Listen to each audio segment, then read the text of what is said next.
Someone else was about to go, please. As a student, what role would education play in the cooperative ethic, and how could we cultivate cooperative education for people instead of the competition that you see at places like Stanford, of which I'm a student? Okay. Yeah, I was once a student at Stanford myself, so I feel a certain amount of compassion and with your suffering, excuse me, your education. Our education system would have to radically alter, like everything else in our culture. We're not talking about a marginal adjustment. We're talking about a basic change. You know, production is how we live. What we get up in the morning and have a cup of coffee, that's a product of labor. And we put on our clothing, those are products of work. And we get in the car with the product of work. Work in production is central to literally every day, every minute of our lives. So if we reorganize that, we are going to change everything else, and education would be an example. Well, I said a little bit before, let me expand on it. We have a highly stratified, ranked education system. And since I'm a product of it in spades, let me use myself as an example. Right? As an undergraduate, I'm the child of immigrants. My parents are European, so I was born in the United States, but English is my third language. I spoke French and German because my father was French, my mother was German. So as an immigrant, I came here as refugees, I had no money or anything else. So I go to school, I go to Harvard as an undergraduate.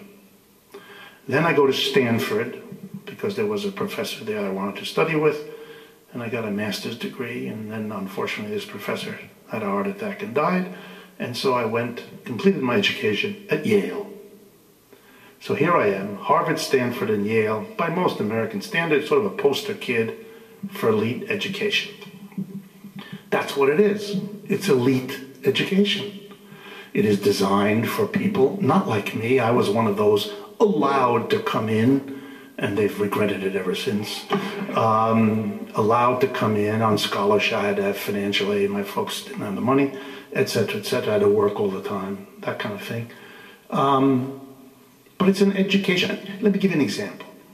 As a freshman, we had an orientation about 5 days before the semester began of my freshman year. We all came early and we were going to get oriented. And we were brought into a big room. And in those days, Harvard was separate from Radcliffe, which was the female up the street school. And so they didn't meet with us for whatever the thinking in those days was. So it was all young men. And the president, whose name was Nathan Pusey, that was his name, president of Harvard, welcomed us with the following speech. And it stuck in my mind, 18 years old at the time. He said, "Look at the man on your left." And we all dutifully did that. "Look at the man on your right." He said, "One of them is going to be a captain of industry, and one of them is going to be a senator. That's where you are. And we're here to teach you how to run the world." That's what he said.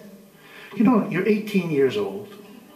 Your head is getting larger as the man talks because you're being given this sense of what's expected of you, what's in store for you, almost knowing what you're entitled to when you come here.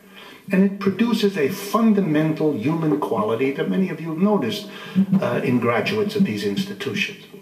Arrogance. Mind-bending arrogance. Of the sort that assumes that if you go to one of these schools, something really magical happens to you. I can assure you, it doesn't. If you have learned that when you see an advertisement for a bar of soap, and the advertisement explains to you that if only you use this bar of soap, overnight your sex life will be transformed. Well, you all giggle as you are giggling now because you understand this is an attempt to get you to buy the soap. You don't take seriously that it's going to have that result. And if you did have that result, it probably wouldn't be because of the soap. You kind of figure that out. When Harvard says to you that something really extraordinary happens, it's like that thing with the soap. Okay. All that would have to change. You could not have schools that train the people at the top versus schools that train the people in the middle and schools that train the people at the bottom, which is what we have. We don't admit it because it's a little awkward, but we all know that. We know that. We know it from the way budgets are allocated. We know it from the qualifications of the teachers. We know it from the quality of the textbook. We know it, unless we really are committed to make believe. We can't do that anymore. And it's not out of some abstract idea. We've had generations of very good people trying to change our educational system by saying it's really not appropriate. We don't know what the skills of young people are. We shouldn't segregate them this way. We shouldn't track them this way. But it goes nowhere. It's an endless effort of good people, but it never lasts, even if they get it for a while. You have to make it an institutional requirement. If workers have to be able to run an enterprise, you're going to have to teach them too. You're going to finally have to democratize the education process. And not out of some abstract idea, because as many of you think, I'm sure when I said this, when I said to you, the workers will run it, you go to yourself, my God, I can think of a worker down where I work. I don't want him to run it. He doesn't know what he's doing. Of course. How could he? Why would he? Why would she? And nothing in their lives ever prepared them for this. Their parents never gave them the idea they would ever be in such a situation, because they weren't. The teachers didn't likewise for the same reason. Why develop an appetite in somebody who you can't ever satisfy that appetite? Said, all that has to change.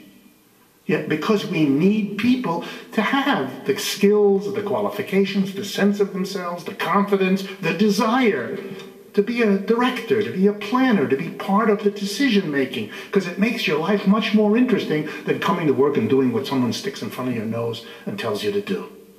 That's a fundamental democratic idea. And yes, I think our education system would have to change. And again, let me use a concrete example. Because part of my family is French, I go to France a lot, I speak French, I have since I've been a little child. And I remember once, years ago, having this little epiphany moment, speaking to a friend of mine. I went as a visiting professor to the University of Paris. It's a big university, has several units in Paris. University number 1, they're numbered 1 to 10 or 12. One is what used to be called the Sorbonne, old, in the middle of the city, old, beautiful buildings coming out of Louis whatever who built it. So I taught there, and I got to know some of the professors. I sat down with the one who had invited me, and we kind of compared notes about his salary and kind of how he lived and what he got. And so let me tell you, he get about the same salary I did. So we had the same amount of money, more or less, except the following things. He had a daughter, I think she was 6 or 7, named Sandrine, a common name in France. And the first thing that blew my mind was he was eligible to take her to the local municipal child care center that's everywhere in Paris. He could bring her 6 days a week from as early as 7 in the morning and she could stay there as late as 7 in the evening, or any part thereof.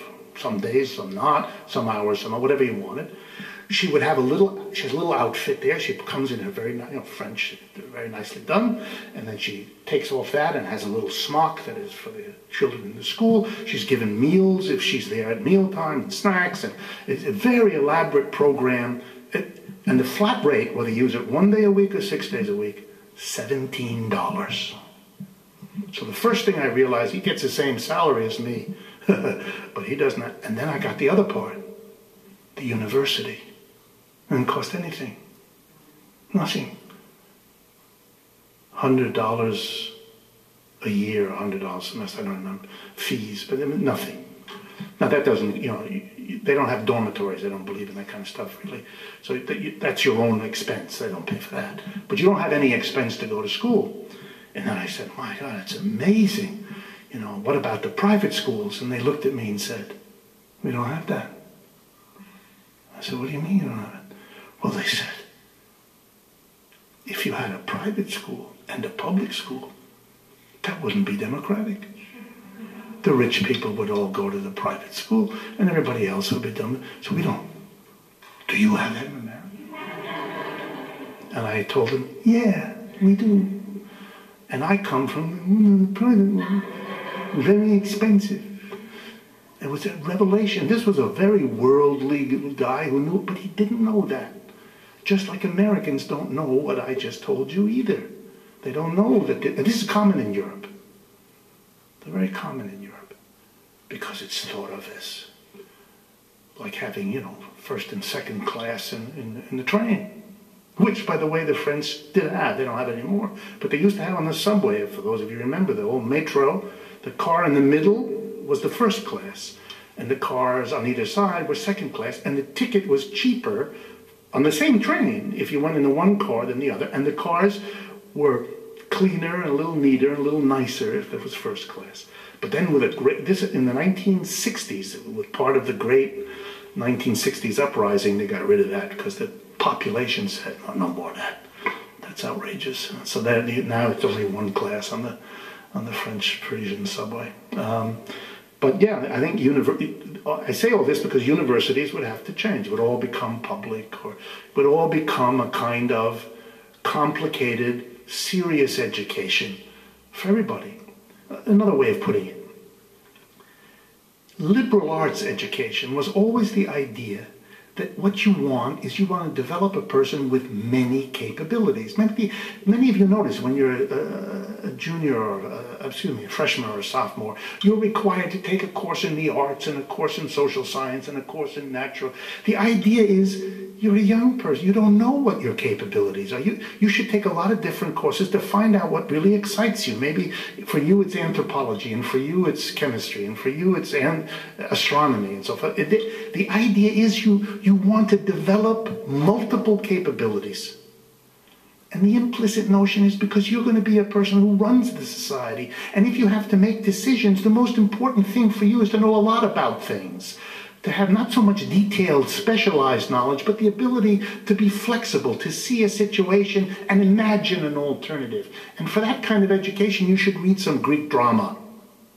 And you should read some history of Polynesia and a whole bunch of other things that are going to reverberate in your... and not be a vocational education student who learns how to do with a ball-peen hammer in certain kinds of metal. Not that that isn't a useful function, but it shouldn't be limited to that. We don't do liberal arts education except for a very small portion of our population. And it shows, because even compared to other countries, like European countries, there's much more of that kind of generalized education for all kinds of historical reasons. My parents were astonished when I was a young student that we didn't have to learn Greek and Latin. My parents had to learn Greek and Latin. They had to read Greek literature and Latin literature. And when I came home and they scoffed at my parents and said it's a dead language, they got enraged and went in to talk to the teachers, who repeated that it was a dead language. So therefore, who needs this? We only need the latest hot stuff. Very sad. So yes, I think it would be a radical reorganization of our education system, because it would need to give everybody the capacity to be a member of the board of directors of a collectively run enterprise. We would need to do that to make this system work, just like capitalism doesn't need to do it. And so it doesn't. Let me be hard with you for a moment, because I spent my entire life as a professor. It's all I've ever done. So I'm an education person.